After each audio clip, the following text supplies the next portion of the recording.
So this Michigan cop got caught buying drugs and using the N-word on duty. Then another police department hired him, I guess, after the fact. It says the Holly Police Department hired Officer Greg Marin, if I'm pronouncing that correctly, without ever knowing the troubling reasons he had been forced out of the last department. So he got caught doing all of this and then got hired with another police department, and for some reason the other police department let it go on. This video's quite interesting. Y'all let me know what y'all think. Okay, it's Ricky Rich of Black Primacy. Please don't forget to like, comment, subscribe, and turn on your notifications. Tonight, the 7 investigators are revealing a problem cop's startling misconduct that his own department never knew about. It's just the latest example in our ongoing investigation, revealing how officers have been able to leave one agency under a cloud of controversy, only to join another. Here's 7 investigator Ross Jones. It's 8 o'clock on the morning of December 4th, 2020, and Oakland County Sheriff's Deputy Greg Marone is behind the wheel at the start of his shift. He got the nerve to be in Oakland, man. Look, man, if you got a problem with black people or other races, Oakland ain't the place to be. All right. You need to go on ahead and move out somewhere else if you want to work in a field and not be bothered by us. All right. His dash camera just began recording, not because Marone turned it on, but because he's driving so fast. At more than 90 miles per hour, it kicks on automatically. It's not clear if Marone realized he was being recorded. Take the next right onto Dutton Road. Marone is on duty, in uniform, and in his sheriff's vehicle, but this trip is not about police business. Listen as the deputy sends a voice-to-text message from his phone. I'm going to need a few minutes, or I don't know what, because I need to go to the bank, so it's kind of messed up right now. I have enough to loan you the 100. He was sending texts to a man he would later admit he'd been purchasing Schedule II narcotics from without a prescription. Give the money to you tomorrow, I guess, unless you have it or you have the pills already. Marone admitted to meeting the man on duty in uniform, and the dash cam captured more. You little evil. Imagine this. While arranging the meetup, Deputy Marone passes a dark-skinned woman walking her dog and begins hurling racist slurs. Imagine monkeys. Wherever you are. They get a nice house and they actually think that there's something. When the sheriff's office... Look at that. Look at that. Think that there's something. Look, this I want to highlight this part right here because this is what I always tell some of my black homies that sometimes think because they are doing well that they're somehow different than those in the community that are not doing as well, whether that be not doing good at all or just average people, right? No matter what, Jay-Z said it, right? White, well, I can't say the word, but white person or light person, dark person, rich person, broke person, you still a N-word, right? Right? And he said, maybe I'll play it. I'll just play it right here. Okay, I'm gonna play it right here.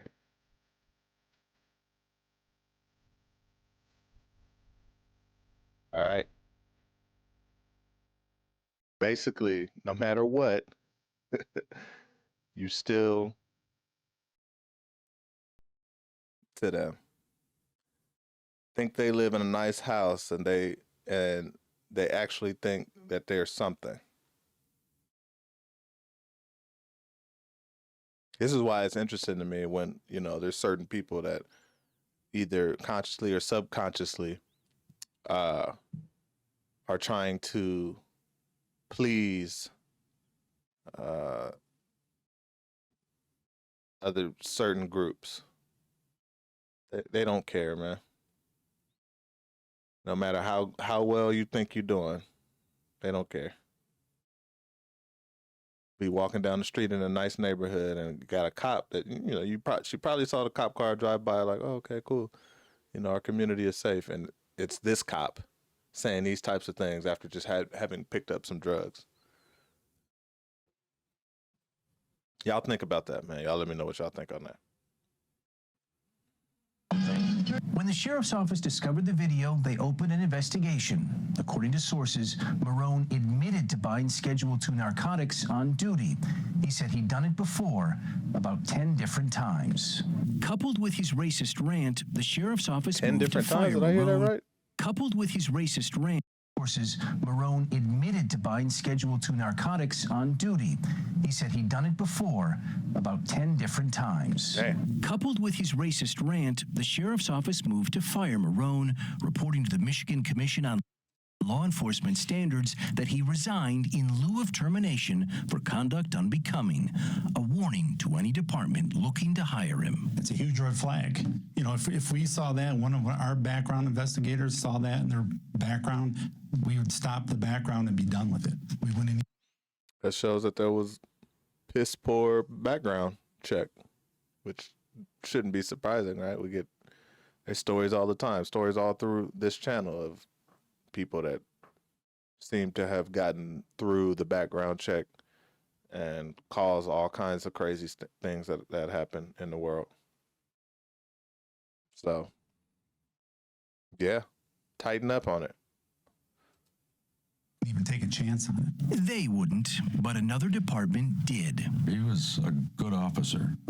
He treated the people of Holly and the staff here with respect. Chief Jerry Narsh hired Marone at the Holly PD in March of 2022, without, he admits today, fully under Holly PD And did. he was a good officer. He was a good, okay.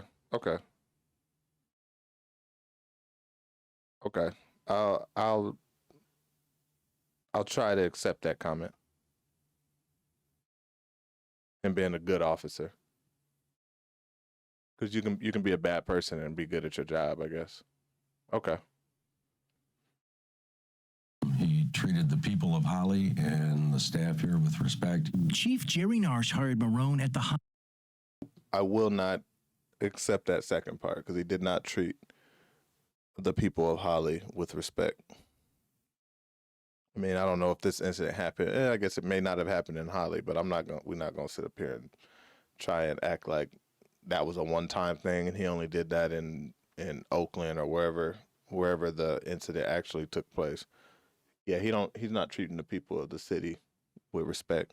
Not all the people. And probably not all of his colleagues either.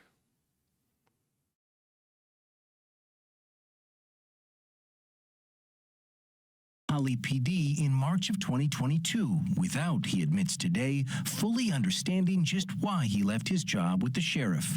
A little over a year into Marone's time in Holly, he would get an idea. Last July 4th records show Marone arrived for work and appeared unwell. He had extreme difficulties using his police radio, according to an investigation, repeatedly dropped his cell phone, and when he got behind the wheel, couldn't drive faster than 10 miles per hour. He was taken to the hospital where a blood test was positive for buprenorphine, prescribed to help treat opioid addiction, along with another drug that Holly police would not reveal. They said Marone had prescriptions for both, but hadn't disclosed either. Marone said he was under treatment for medical and sleep conditions and did not wish to harm the department. He resigned. Chief Narsh told us there were no warning signs in Marone's background investigation. And there was nothing specific or anything relating to addiction or medical issues that was discovered in his file. Are you sure about that? I'm quite sure. We showed him the dash cam video we just shared with you. He called a woman a monkey. He called a woman the N-word. He admitted to buying Schedule II narcotics in uniform on duty. hired him. Not knowing that. Well, and that's kind of the point, isn't it? Well, it is. To be clear, Holly PD did conduct a background investigation into Marone, just not a complete one. They reviewed his personnel file, but never saw the investigation that triggered his ouster. Efforts by Chief Narsh to obtain a copy were turned down by a county clerk. But instead of digging further... Look, at the end of the day, I'm convinced that, and let me rewind this. It sounded like they was going to say something fairly decent. I'm convinced that obviously there were reasons they didn't dig too deep. Because why else would he even try this if he knew that it wasn't going to be good, right? I'm just going to make up this scenario. This is not, no research was done on this, but I would believe that based on the fact that he was able to get this job, that he knew somebody, he shared his situation, and they said, oh man, don't worry about it. We'll get you in there. We'll just do a soft background check, or I got ways of getting you in there. Because why else would he apply? Again, that's just a scenario I'm just thinking of. But it doesn't make any sense that someone would go with this history and knowing that he really messed up and there's a whole investigation that was done and evidence is out there, go and just apply as if, oh, maybe I'm going to get away with it. Nah. Nope. He knew. Turned down by a county clerk. But instead of digging further, the chief says he took Marone's word for why he was forced out. He said it was for a poor driving history. This is going to sound like a dumb question, but is it ever smart to hire a police officer without knowing exactly why his last department got rid of him? Bob Stevenson is executive director of the Michigan Association of Chiefs of Police. We feel very strongly that as part of the background check, you have to interview and talk with all previous employers that a person has worked for. But in the case of Greg Marone, the sheriff's office says Holly never reached out to his supervisors, not his sergeant, lieutenant, captain, major, or undersheriff. They did talk to two references that Marone provided who didn't mention what we uncovered. How could you hire a guy and miss that? Well, and I think that's what we're trying to fix and resolve, right?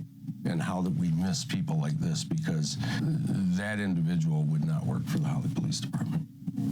But he did. But he did. Greg Marone did not respond to repeated texts, calls, and a letter seeking comment. He is not currently policing. Chief Jerry Narsh told me after our interview that he is now reviewing and revising the department's background investigation procedures in light of our story. And the Michigan Commission on Law Enforcement Standards, which is supposed to ensure that officers like Marone don't slip through the cracks, tells me that in this case, Marone did because of past understaffing challenges in their office. They believe their current staffing levels would prevent something like this from happening today. I'm Ross Jones, 7 News Detroit. All right. No, it won't. No, it won't. Sounds good, though. Sounds good, looks good on paper. But at the end of the day, this guy had a pretty extensive history of messing things up in his last department. Don't know. I can't fathom how that could happen. Driving over 90 miles an hour to go pick up some drugs, driving, and after picking up the drugs, using racial slurs and whatever, right? Driving down the street, calling people monkeys and N-words, and obviously has a problem with both black and brown, and probably everyone who's non-white. And then test positive for drugs. And none of that gets passed on to the current police department somehow. Damn, man. Some people just got it so easy, man. There's no way that I can be able to even think to apply to it. If I even thought to apply to a job with a history like that at my current employer.